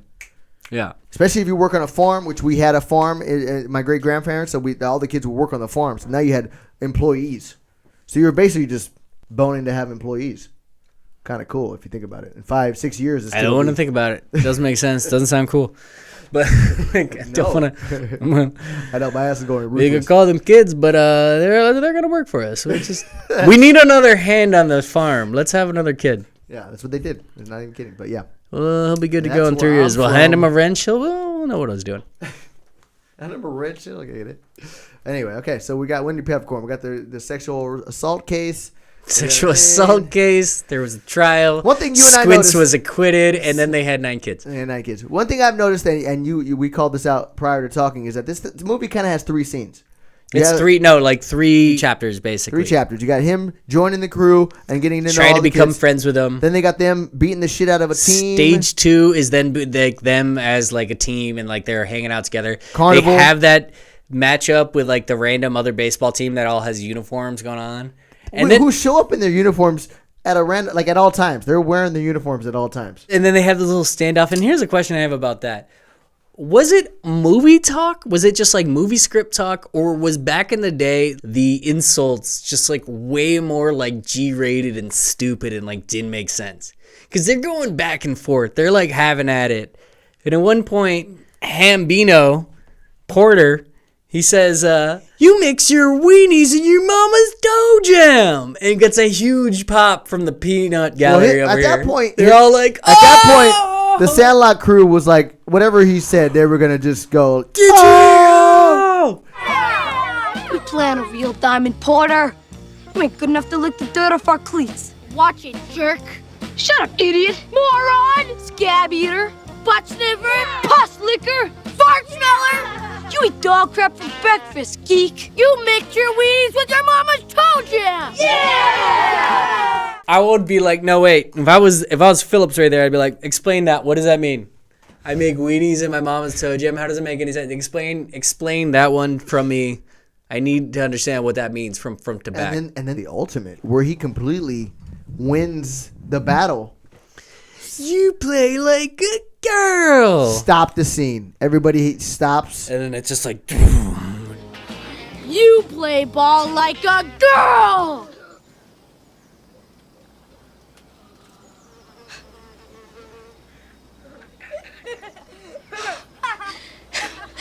What did you say?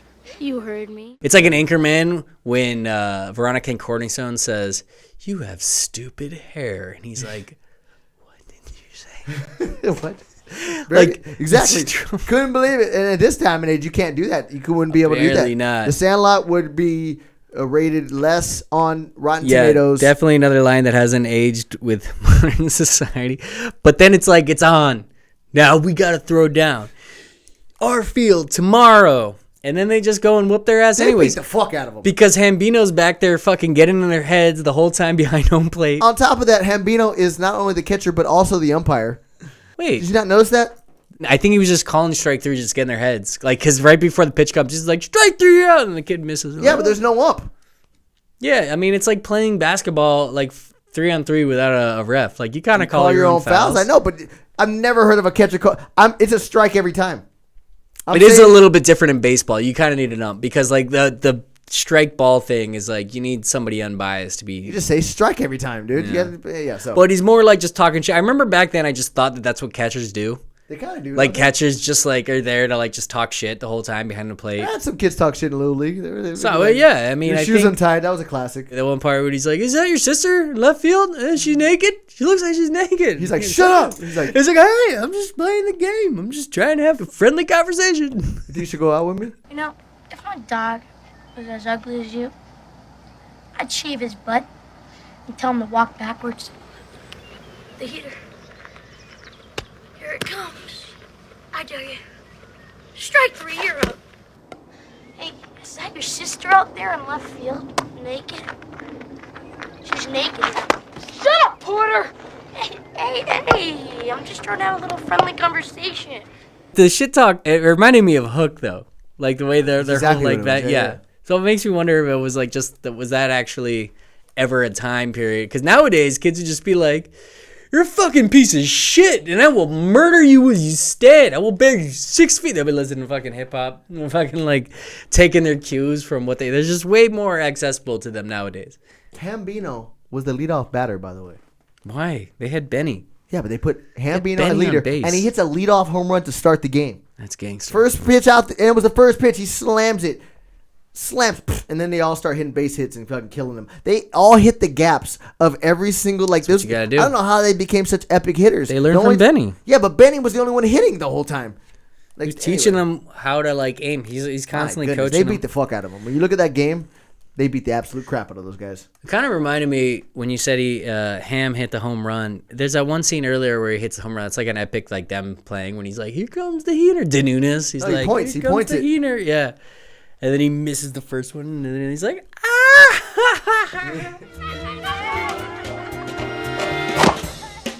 Whoa! You call that pitching? He's in baseball, not tennis. Give me the tennis racket. Give me something to hit.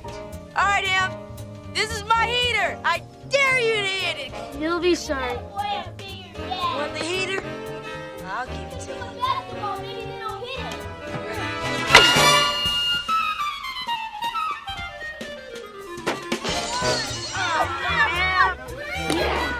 That's how you do it, Mom.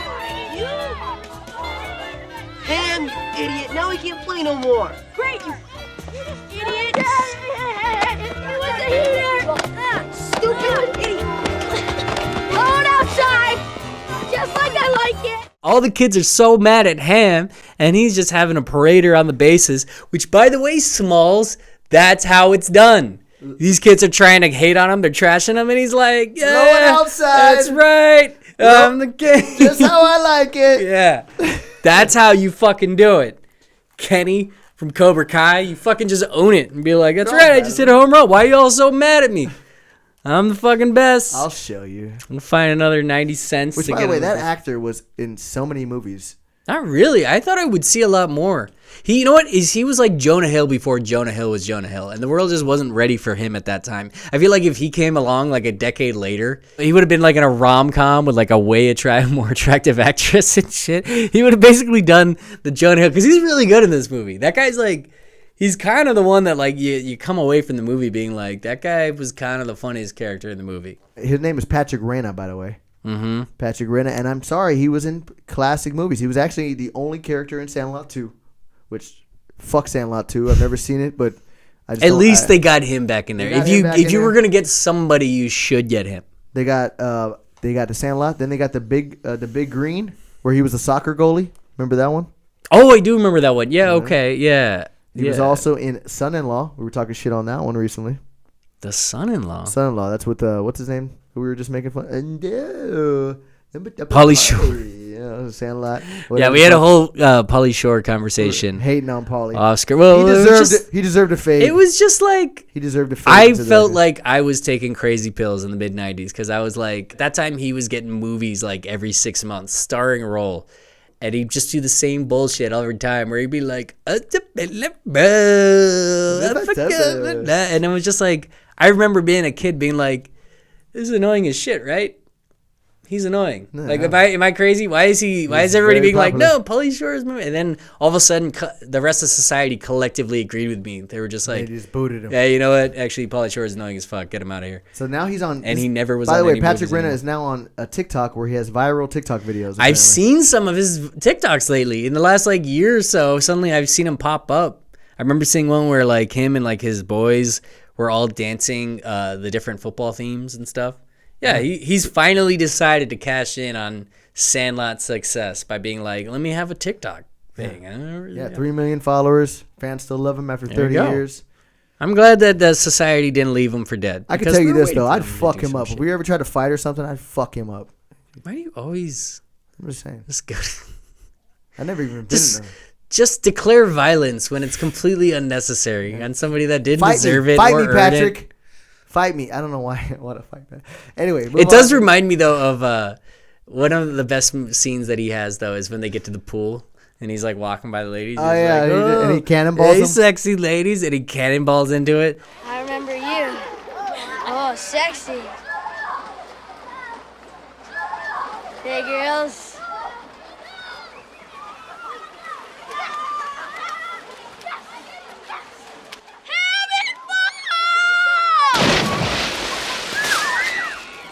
absolutely reminds me of spring break one time when everybody Kyle did the exact same thing, minus the like, hey, sexy ladies.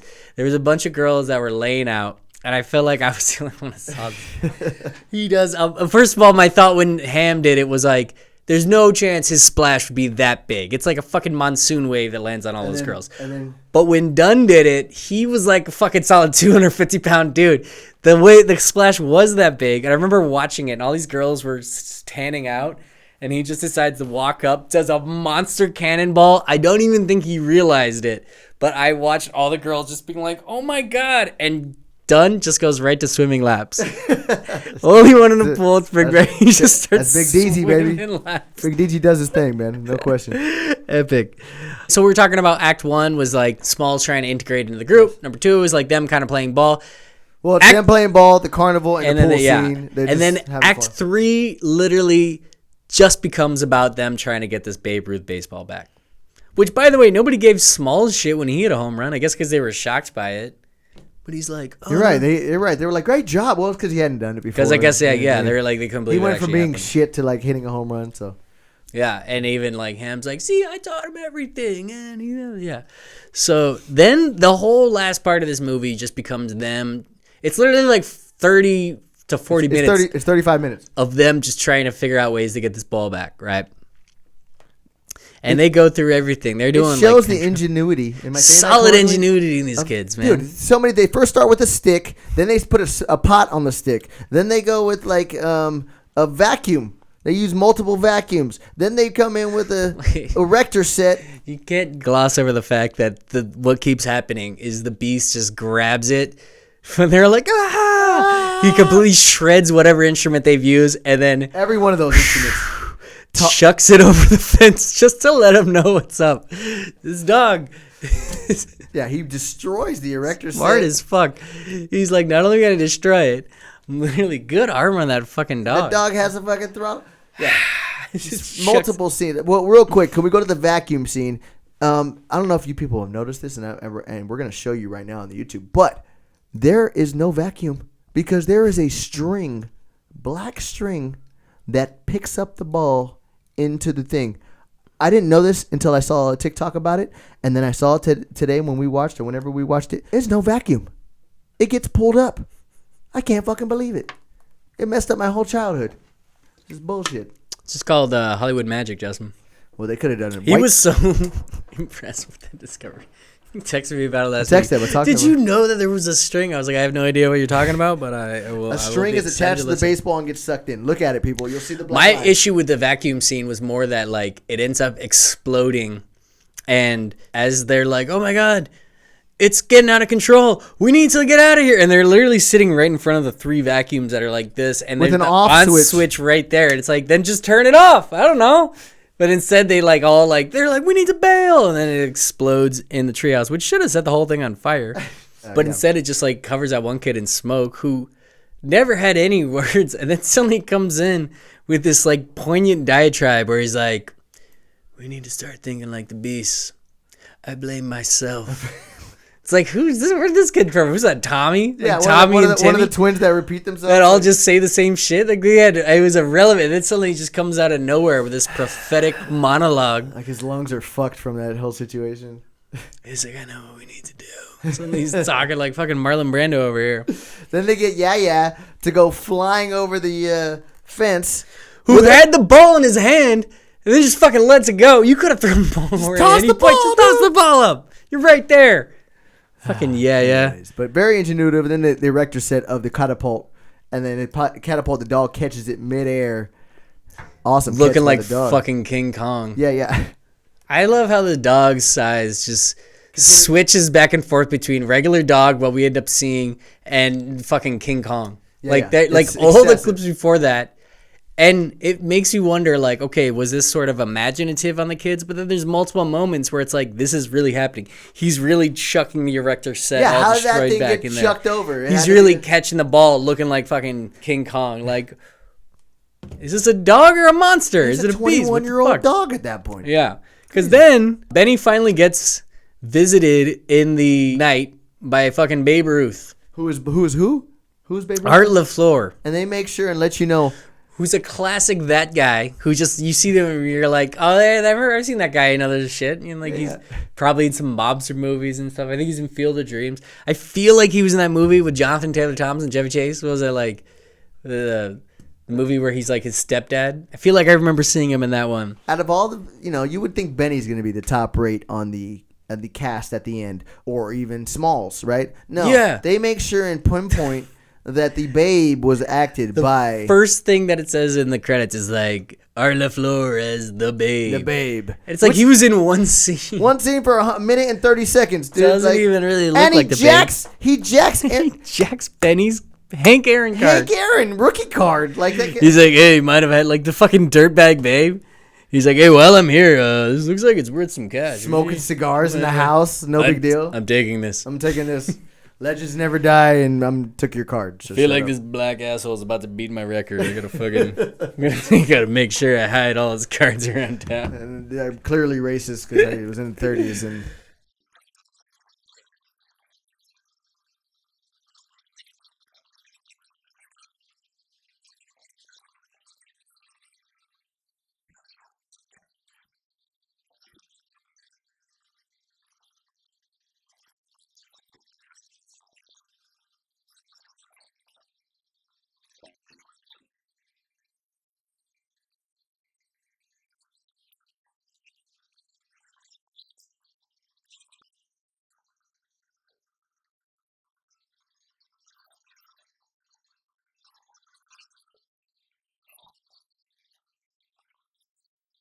He tells him the legendary words, heroes are remembered, but legends never die.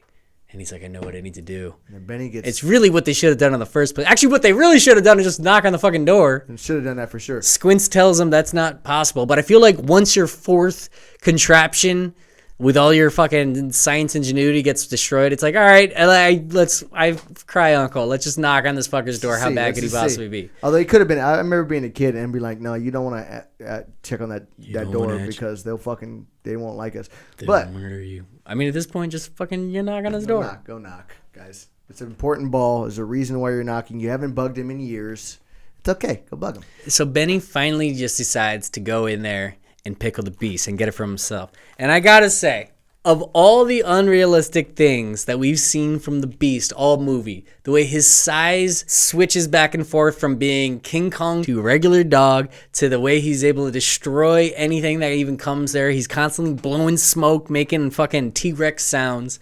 The most realistic thing that happens with the Beast is that when Benny goes to grab his ball, he's going to chase after that motherfucker. Through the entire town for 1.5 miles at least. You ever have a dog that has a ball that he brings it out like that and you run and grab it? Guess what he's doing? That's his ball. He's chasing you for it. He's looking at nothing else, dude. You have his ball and he's after it. And then all of a sudden this 22-year-old dog has the ups to jump off the chain and jump over the fence. And by the way, once he's shown the fortitude to do that, he's chasing down Benny in like 5 segnds. There's no chance that Benny's outrunning this dog. He's outrunning him, but instead he chases him for 1.5 miles through a theater, through a carnival, knocks down a big ass cake. By the way, I just love that back in that time, any scene that involved a chase of some kind that was just going through a city had to inevitably involve a bunch of like old-timey bakers holding like a 5-layer cake, which only happens in movies when there's like, it's just the whole scene for 20 years. I've seen one 5-layer cake. It felt like something that you would have seen in Beethoven. In fact, if we watch Beethoven right now, I guarantee you would see like a scene almost identical like that, where they're like, and then of course there's also a man on stilts. That's the other thing that you're gonna find in a scene like that, who has to fall. And then are we supposed to like laugh at the fact that the bakers get cake all over their head? They did everything right. They fucking they baked that shit. Or you're supposed to be like, because I got fucking chef hats. They deserved it. Not only that, Homeward Bound had the scene where he's eating the cake. Homeward Bound absolutely feels like a movie that would have that as well. Dude, Beethoven was a huge dog. Anyway. Yeah, he's almost as big as the Beast. Yeah, it's almost as big. Real quick, can we go back to Benny and his shoes, which he takes off a pair of PF Flyers. To put on another PF Flyers with a sticker on it this time. Took off a pair to put on a pair to keep on some fresh ones. Yeah. He was like, these are the shoes you need to have for this run I'm about to do. Does a dope sliding grab. Oh, yeah. Benny's sliding grab was gangster. Because he slid, grab, and had enough energy to then take off and get back. It was a good. Yeah. That was money. Got to give him credit on that. And then the jump back over, when he comes back, jumps over and does a front flip and lands on his back. Back body drop onto his back. That is such a... We've all done a fall like that. Dude, that's... Your breath is gone. He's not getting up from that, but he gets up, obviously, because it's a movie. Not only does he get up... Okay, so then the fence falls on the dog, and Smalls is the only one who's worried about the dog. And it's amazing how your fear for the dog immediately goes to concern. That dog is a great actor. The second the fence is on it, you're looking at it, you're like... Oh, he looks so sad now. Help him out. Yeah. And the only one that cares about him is Smalls. And he's like, somebody help. And all the kids just stand there like, I don't know. Yeah, the only one that comes is and Benny. then fucking Benny, who's been fucking running all over town, who just got back body dropped into the yard, is like, all right. Dude, that was a huge fall. I want to see how they acted that. Like, I would love to know how that was filmed for him to land that hard on his back. Like, it didn't seem like there was a bedding or anything on the bottom of that. I know, that he just took it like a champ. What a scene, man. Anyways, but yes, gets chased, lift him up. Benny, after a mile and a half run, sprinting the entire time, by the way. This wasn't a jog mile. He was all out sprint for a fucking mile. Still has enough energy to help the dog out. Then the dog gives them all their balls back, which is he's just been. We just like. So this dog, he's just been wanting to like play ball this whole time. Like, I just feel like the dog just becomes like a completely different animal. Like, which is like, okay, was it what the kids were seeing to begin with, or is it wanted to play with them? He was like, "Come out and play." He held their ball because he was hoping they would the ball. He threw it to Benny. It is like what Ambrosius would do to you if like he had a ball in his mouth. He would like spit it out and be like, "Yeah." So then they finally just decide to go knock on the guy's door. Then they meet Mr. Myrtle. Fucking James Earl Jones, baseball movie legend. Who has there ever been an actor who so easily goes from like terrifying and like you don't know what's his deal to like suddenly smiling and laughing and just seeming like the friendliest man ever? You know, who hands them a ball with not only Babe Ruth's name but also all the names from the 1927 team, which could have been jacked from him, and somebody else could have wrote a bunch of names on there. Right. He's been blind for 40 years. Well, not 40 years, 30 years. He's been blind for 30 years. He's like, George, oh yeah, I knew George. George knew me. And then he's like, let's make a deal. You take this ball, but you have to come and talk baseball with me once a week. And they're like, deal, easiest deal ever. I'll trade you. That's really nice of you, but that ball really is signed by Babe Ruth. So is this one, with the rest of the 1927 Yankees. Man. Murderer's Row. Lou Gehrig. Babe Ruth. I don't think we could take this ball. I'll tell you what. You guys come by here once a week and talk baseball with me. We'll call it an even trade.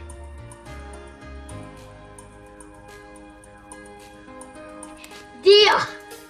So real quick, let's put yourself. I'm Small's stepdad, right? Let's put yourself in his shoes for a second. Okay.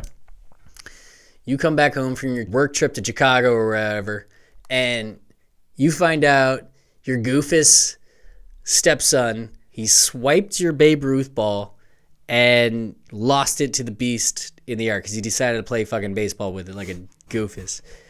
And then he comes back with you, and it's like, okay, I got this other ball that's been signed by the entire 1927 Yankees.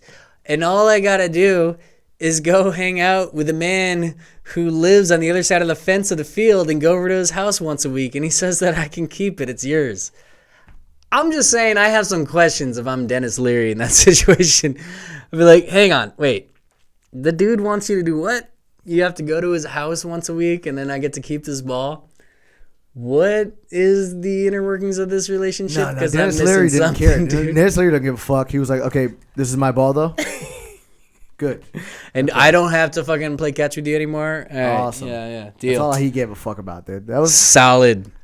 That stepdad sucked. I do feel like they sort of just glossed over the whole reason that James Earl Jones would, like, they danced around it. Like, he's like, oh yeah, I played with George, and let's be honest, like, why wouldn't he be able to actually, like, play with Babe Ruth? They didn't really let black dudes in the league at that time. And it's like they almost get there with it.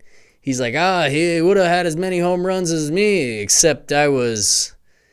And then Squints jumps in and he's like, oh, but you're blind? And he's like, yep. And I was like, wait, you guys were almost there. Babe Ruth? George? I sure did.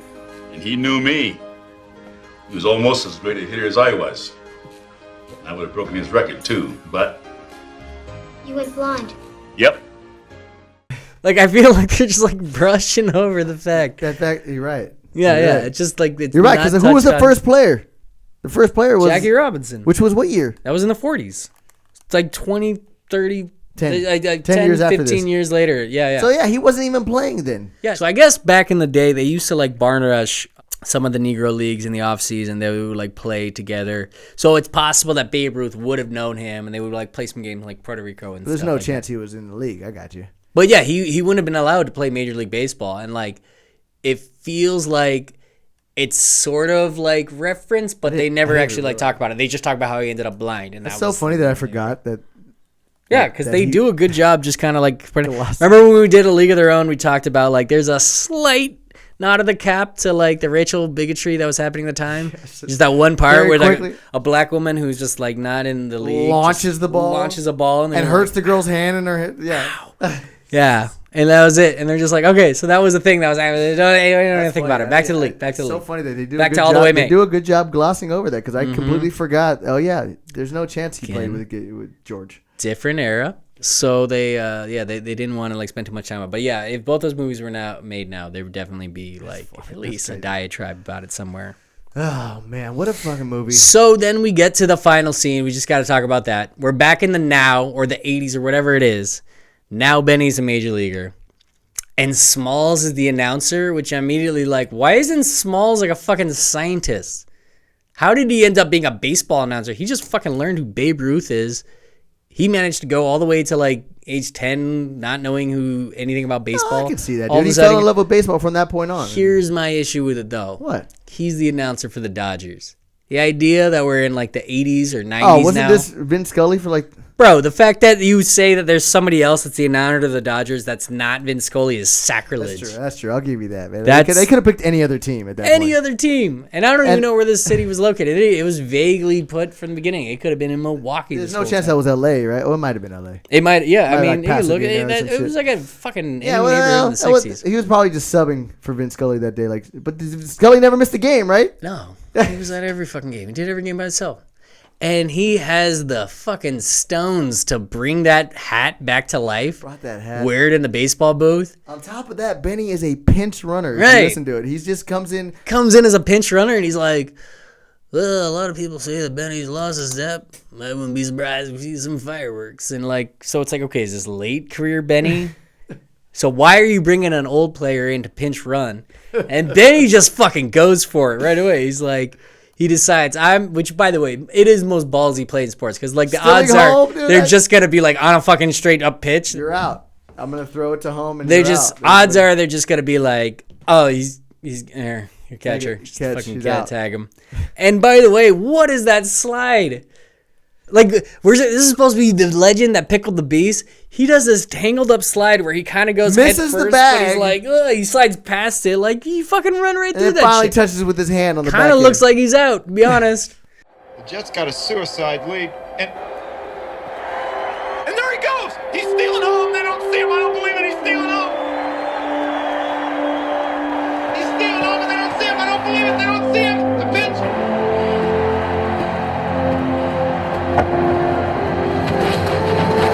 There's the throw. He's in the 30s. Safe. Safe.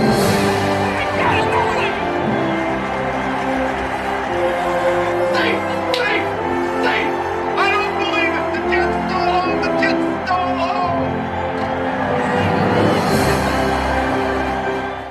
Fucking wins the game, gets carried off. He gets lucky. He got away with one, just like he did with the beast. And is this a playoff game? They carried him off. This better not be a regular season game. The best part of that scene, though, has to be then adult small celebration. He's like, Benny's. Wait, the Benny's still home dance. He's still home. He's still home. He does like a little fucking marimba shake and scene, and then we're out. And then the thumbs up, which I feel like should be a meme. Somebody bring the adult Benny Rodriguez back when he's doing this. That should be memed at this point.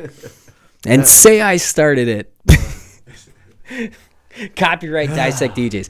And that brings us to the end of the Sandlot. So let's add some final questions and then we'll see ourselves out because I do feel like we just watched the whole movie.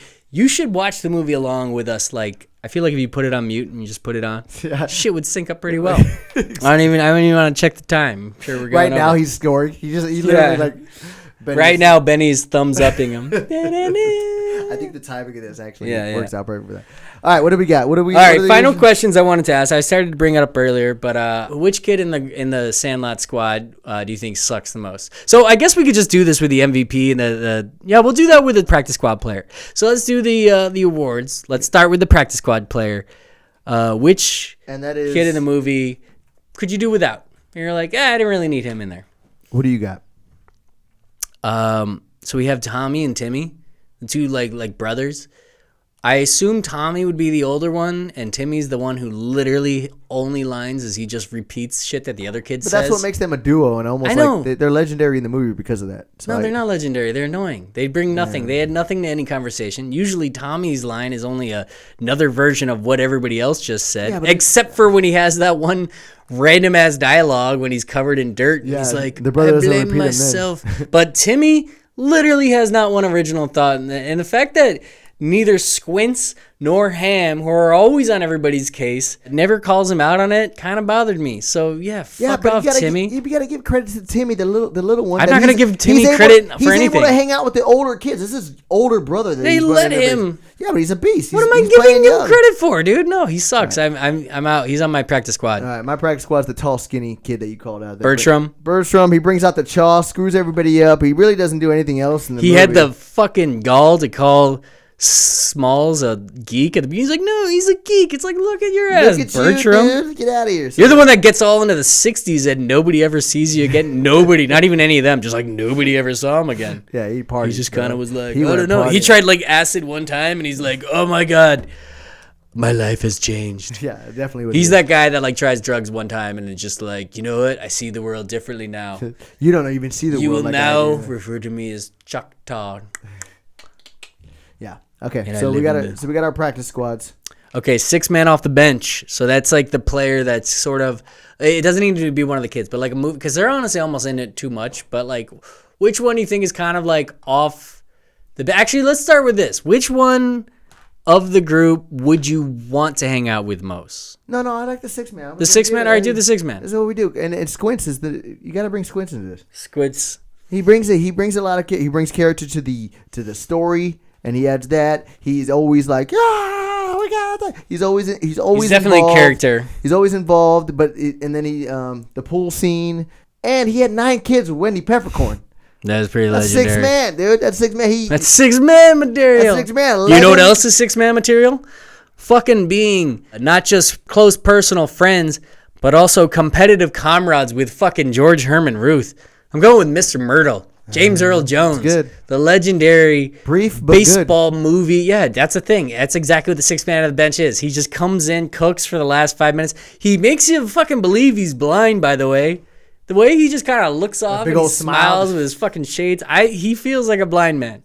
Well done. Also, he was the voice of fucking Darth Vader. And fucking legendary man right there. And Field of Dreams. He's like, yeah, he's legendary. You got to give it to him. 6 man right there. All right, so then who is your MVP of the Sandlot? No, give it. You go. Because mine's a little. Yours is a whole little fucking thing. Sneaky. I mean, it's got to be Benny the Jet, right? That's the obvious one. All right, well, it's between him and Ham for me. Bullshit. What? Bullshit. What do you mean bullshit? The Beast. The Beast. Without the Beast, none of this goes down. Without the Beast, this is not a movie. Without the Beast, there's not an end story. What is it called? Climax to this movie that they have to overcome. He's this huge beast, and then you find out he's just a regular dog.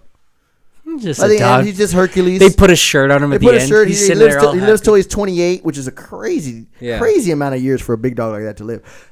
Gotta give it to Hercules, man. No, I'll tell you why. Okay, not only is Benny the best player in the neighborhood, not is he the fatherly figure to all these kids and just like gives them a place to be. If he's not there, they don't have a coolness factor. He literally, he's the hinge. He has a fucking glove in his back pocket for anybody that needs it. Hey, guess what? You need a hat? Boom. There you go. I got my magic back pocket. I did a whole video on this a couple years ago. Magic back pocket that has anything that you need. Hey, we showed up to the fair. None of us have any money, but guess what? I got you all. Don't ask me how I got money to pay through 9 of us into the fucking carnival, but because I'm Benny and I do it all. He feels like the kind of guy that nowadays would just buy a round of shots for the bar, even though he's got like low cash in his pocket. But he's he like, wants to, yeah. This is just what everybody needs right now. And you know what? I'm going to give it to him.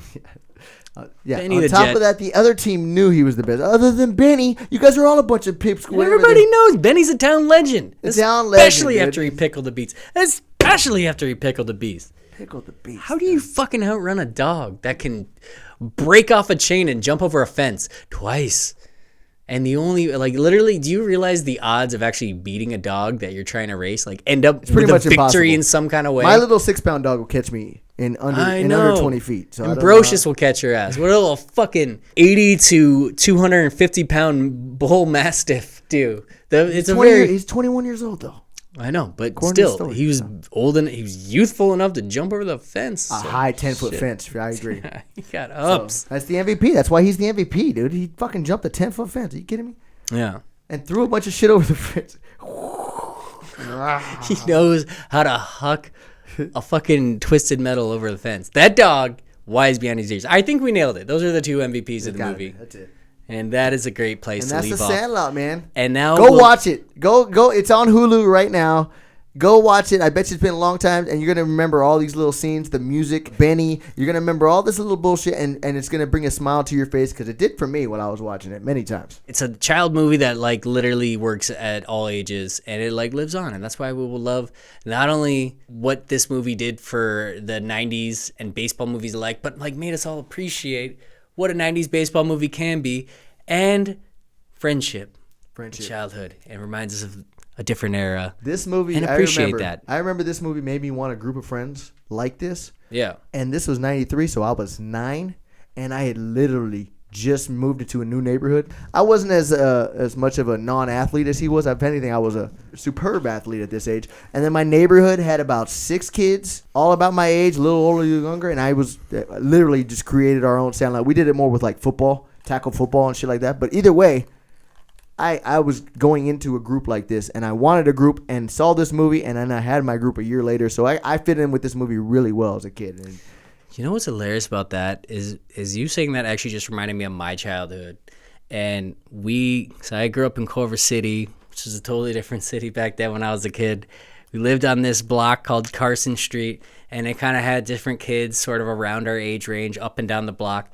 And there was one kid who lived in the middle of the street who was like, I don't know, 4 or 5 years older than me, but he was like the captain. He was the Benny of that. He just like Benny, controlled. Huh? He was incredibly scheduled. He was organized as fuck. He did everything out of his notebooks. He would literally like make these different clubs, and he's like, yeah, Wednesdays we all ride bikes and we go here, and on Tuesdays at this time we all kind of hang out in the backyard and just listen to music. Like he was just the organizer of the whole block. He was our leader. His parents were probably like on his ass. Yeah. Let's be real. No, that dad he had a military father, no question, dude. He actually has 2 moms. That was my first experience ever with that. I didn't think, like, that's organization.